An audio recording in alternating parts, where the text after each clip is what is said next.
Okay. Okay, the nerves are real. Okay, ready? Yeah. Yes, mate. Hello and welcome to The Ravens, a One Tree Hill podcast. We are honoured to be joined by, this is the end of a 5-year journey to be sat here with you. We can't really believe it, but we're here with the legend that is James Lafferty. Thank you so much for being here. We really appreciate the time. The first thing, we've got a couple questions, of course, is to ask is, so our podcast is that Dom's a first-time watcher. I grew up loving it.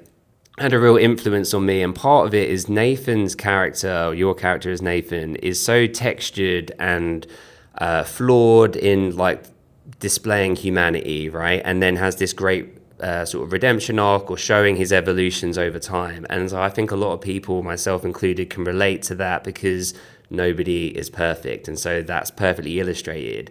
As we've been going along in the podcast, Nathan kind of towards the later seasons, and maybe this is because the show was continually maybe going to be cancelled, but kind of becomes a bit perfect, which is great, but because he's sort of done his evolving. But how did you feel? Were you kind of conscious of that, or do you think it was like the writers were worried that they didn't want to undo the work that had been done, or Yeah, that's a really good question. And first of all, Mike Harrow told me just recently told me what you guys were doing and the 5-year journey and everything. And so I just wanted to say thank you guys for watching the show, first of all, and for coming out here to the convention so that we could have a moment to talk. And I'm glad we got a moment because you guys put so much time into the show and watching it, and it means a lot. So thank you. Thank you. And to answer your question. Yes, I did become kind of aware of that pretty early on because Nathan was like such an asshole like at the beginning, and it was so fun to play. And I was, it was, my friends liked to watch me play that role, and my family did, and it was like on set it was fun to act that way because it would always get reactions out of people, and it's just fun to be the villain, And so when that sort of went away, it felt like it went away kind of abruptly, and then it sort of just never came back. Like every once in a while you might see flashes of like a kid who didn't know how to regulate his emotions, or a guy who, had a bit of a dark streak or something every once in a while. But I did kind of wish for more moments like that, more regression, And I feel like, yeah, and I don't know why we didn't see more of that. I can't speak to that because I'm not a writer, and it was a great character. It was a character that took a great turn. I can't take credit for all of the greatness of the character because I didn't write the character, But and so I don't want to sit here and criticize it at all because I don't know what it's like to write a character like that and then suddenly feel like, oh man, there's so many fun things I can do with it, but if I do that, the audience might really, really hate that, I'm not sure. But I was very conscious, especially later on, of how he rarely put a foot wrong, and this is like a guy who's constantly stepping in it when we first met him. And so, I definitely was I feel like it might have set a bit of an unrealistic standard, but it was fun to at least get to play that transition, to have that in the first place. Awesome. Thank Nice. you. Yeah.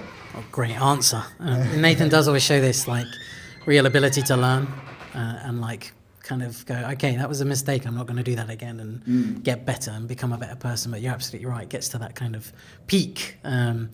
Simon comes in with these really kind of deep, heartfelt kind of questions, and I come in and ruin it. So awesome, let's do it. The question I've got is about season 9, because I've got 2 episodes left. So I now know that Dan dies. And right, yes, you'll see okay. at the end. So that's where I'm up to. So we're good for that. No spoilers. Mike, by the way, was I think he was scared that he had spoiled it for you or something, or like he was. No, he didn't, right? No, yeah, he didn't. He was good. Okay, good. He's safe. But my question is about Haley, and whether you think Haley, as a character, could have actually done a bit more to find her husband, because there's a lot of sitting around, there's a lot of running on treadmills, not a lot of looking for Nathan. So I feel like more could have been done there. Oh, wow. She said one about There's a moment where we're also watching this show as guys that are in their late 30s now. We started in our early 30s, so we enjoy looking at it from that lens sometimes. And there was a moment where Quinn was like, do you want to put another movie on? And Dom was going ballistic, being like, your husband is missing right now and you're doing back-to-back movies. Oh man, you guys are trying to get me in a lot of trouble, aren't you? You guys are just straight in. No. Yeah. Honestly, I have not seen those. I don't think, an episode in its entirety past somewhere in season 2. Early on, we would like get together and watch the shows during the first season, have like watch parties, and then second season that kind of stopped, and then we would like watch it on our own, and then it sort of like we got to know the characters so well, and we were working such long hours that it kind of felt like it got to the point where you're watching the show and you're like, I just did this and I just read this script and we've just performed it all a million times. It started to feel kind of pointless, and I never went back to it. And so especially in season 9 as well, I never saw those episodes. So like the fact that you're saying that happened, I don't remember it jumping off the page as ridiculous to me, but I feel like that would be pretty funny to see that particular moment. But I do think that almost everyone was kind of stretching our credulity with that 9th season. Everyone was trying to trying to figure out, okay, how do we root this in some kind of reality, especially that storyline. I mean, Joyce is like such a great actress. Like she's probably she's like the only one that you could have done that at that time. So a lot of credit to her. And yeah, that was. I mean, what did you guys think when were you expecting that? I mean, anything like that to happen in season 9? No, not at all. I also had a whole plan mapped out of how we would find Nathan in this scenario. Like, she's just sitting doing nothing. Right. I'm going to get out there and I'm going to go look for her. I'm kidding, of course. Yeah. No, there's a lot of things that come up in the season that I completely wasn't expecting.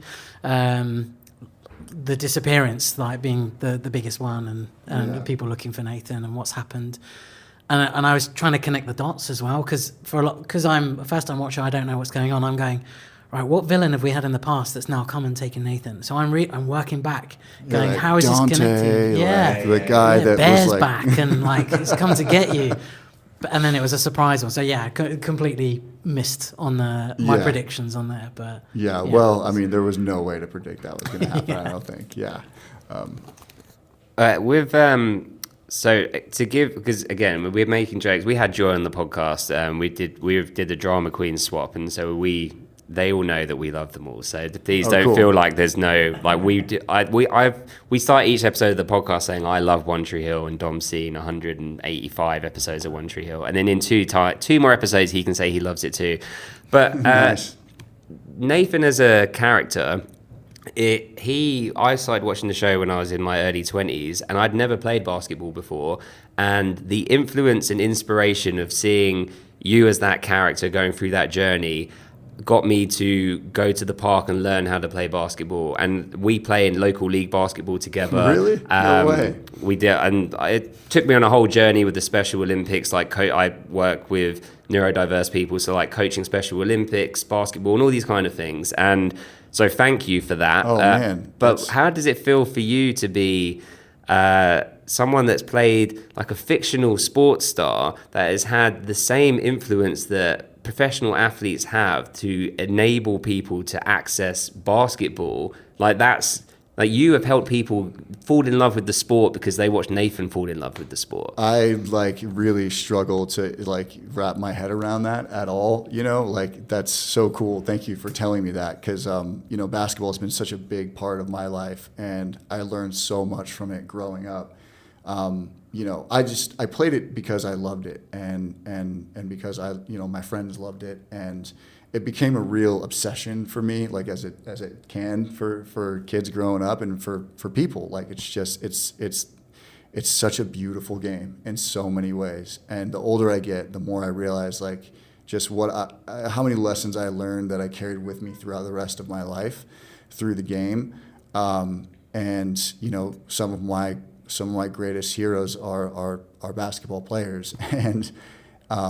And so, you know, for me, like, I'm just really, really humbled that I could have had any fraction of an impact in regards to the sport as like, you know, somebody who played professionally or whatever. Like, I just, you know, just to know that I was able to, you know, leave some kind of positive mark with the sport is like, yeah, the older I get, the more I cherish that, I think, more than most things about my career, you know. It really, and I think I really rejected the notion that could ever be true growing up, because I'm just very much like a basketball purist. I appreciate what we did on the show. I loved that basketball was a part of it. And, you know, like playing ball with those Ravens players, those guys were like some of my best friends out there, and they're such good players. And we spent so much time together. Like, the game really was a part of the show. That was such a gift. But at the same time, I was like, I've always been very conscious of the fact that, like, you know, I am not a professional basketball player, and I am not as good as Nathan Scott was. Do you know what I mean? Like, I'm always very sure to tell people, like, I don't want that to be mistaken, because of the respect that I have for the people that work so hard to be good at the sport. But, you know, like I said, the older I get, the more I kind of let it in a little bit that you know, maybe you know, the character could have brought someone to the sport, and that's amazing. What a great answer, and super humble, because I care way more about Nathan Scott's basketball than anyone in the NBA. But yes, I get it. I have total respect for the sport. But yeah, like, what an amazing impact. Yeah. Thanks, man. That's wild. That is wild. He's even brought me into playing basketball. I did a season with Simon, and his wife joined his team last year, and I am about 3 feet too short to play basketball. So Makes up for it in spirit. that's it. Yeah, I got a lot of spirit. 100%. It's like the badger, you know. It's like, yeah, absolutely. My question for you is actually about your influences as you've gone into kind of being more of a creator now of TV shows. So where do your influences lie? Does it come from movie directors, or is it the people that you work with on One Tree Hill, or, you know, family, anything like that? Who influences you? Yeah, you know, I really, it evolves. It's just fluid, you know. I think it's just fluid. Like, everyone is doing great. Stephen Coletti and I, and Alexandra Park, my wife, and Kari behind. We're the 4 lead actors on the show.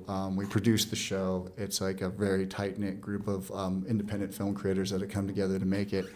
And, you know, Ian and Esham Nelms, who are producers on the show, and their whole team, Nan Nguyen and Michelle Lang, Johnny Durango, they are a huge influence on me. They make independent films, and they've been a huge inspiration and influence on my career. You know, not just creatively, but in terms of, like, really learning how to pull something together from the ground up. And then, like, as far as outside influences, it's, you know, it's like I said, it's fluid. Like, there was a time when I just, you know, was like just religiously watching David O. Russell movies, you know, and you know, there was a time when I was religiously watching Paul Thomas Anderson movies, and I think I get really just hyper focused on, like, one filmmaker for a while, and, like, let it sink in, and then kind of move on. And so, yeah, you know, I couldn't tell you how that, like, comes together in, like, a cohesive vision for anything that I've made. I guess you'd have to look at Everyone Is Doing Great to see if you thought I had any influences. But yeah, man, I really love the medium, and I really love the art form. And there's a whole other world in there. So many other worlds in there that I think, I don't know. The more I dive into it with the people that I love and make things, the more I feel like, you know, I was really only seeing things in black and white when I just thought of myself as an actor. You know, it feels like, you know, you're seeing in color now. So. Awesome. Thank you so much. Yeah, absolutely. I appreciate that so much. Well, we know you're so busy, so we'll let you go. But the last one thing we wanted to ask was we was in Wilmington in March. That was for the convention that was there, and we got to see you incredibly briefly in passing because one of our friends had a photo op with you, and so we sort of went with her to give you like a pop Funko of yourself. I don't know if you remember. This is in Wilmington? This was in Wilmington okay. March, yeah. And we were wondering if it made it home, or if you know what Wilmington trash can it might be in. The Pop Funko made it home. The Pop Funko is on my, it's in my living room. And I actually didn't even, I thought like, I had it in my office, and I was rearranging my office, moving my office to a different room, and Alex, my wife, she took it and she put it in the living room because she thought it was adorable. I was like, I didn't think it would make the living room. That's amazing, dude. We didn't think we would do something that made your living room, so we'll take that as a badge of honor. So I got you guys to thank for that. Yeah. Cool. Thank you. Well, thank you so much for your time. I mean, honestly, I'll be processing this for about the next 6 months. This even happened. Oh man, I'm really glad we could make it happen. I mean, especially in a like on the fly, impromptu way. Thank you guys for making the trip out here and taking the journey through 187 episodes, man. That's amazing. Or 85, what is it? Yeah, we've got 85. Yeah. 185, yeah. But when we finish, we're going to go straight. So neither of us have watched Everyone's Doing Great. Like, I've held off of watching it because we want to watch it together for the first time and then do 6 episodes of that to help promote it, but also because we want to continue watching your work. So. Thanks, man. We appreciate that, guys. Thank you so much for your time. Thank you. Pleasure. Thank you. Cheers. Take care. Yeah, Thank you. absolutely. Thanks very much.